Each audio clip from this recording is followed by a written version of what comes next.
thank you for all the support and hope we're doing you justice. Yeah.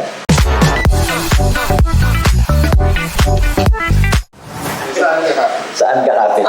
Group decision is saan ka kapit. Kasi yung saan ka kapit actually is about, it's a response to Raining in Manila. So Raining in Manila is about your friend. You're singing to your friend who you're not in touch with anymore kasi umalis na sila ng Pilipinas. Yung saan ka kapit is that friend telling the other person na it's not all sunshine and rainbows here. Mahirap rin yung ginagawa ko.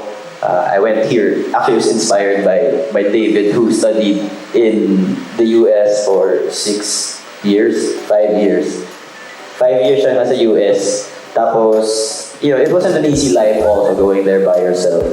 So, I guess if we twist the meaning a bit for the fans na hindi madali to be with the same 6 people every day for 8 years. It's 6, 7, 8. 8. Minsan lang nandito si Tim.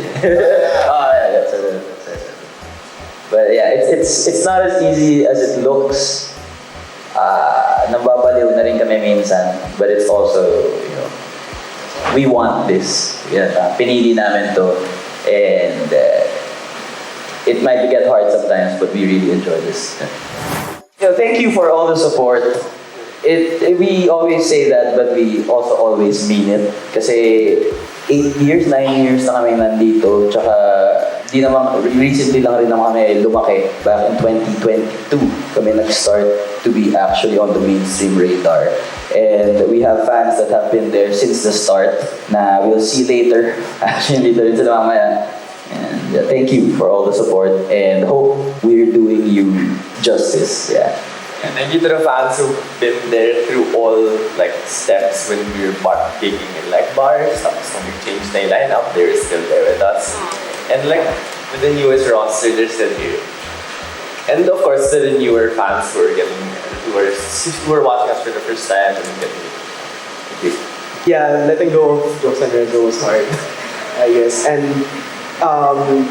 seeing these new faces was also another big change. So we'd like to thank you again for accepting us and always being there to support us. It's the first time it's ever happened.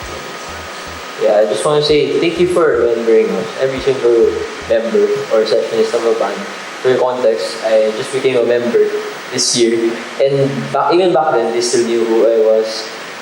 Even when I was, nung 14 pa ako, I was still a session. Manu is 22, by the way. He's been with us since he was 14. Yeah. Si Mika pa nga, our manager was picking me up from school papuntang gig. It's not a joke.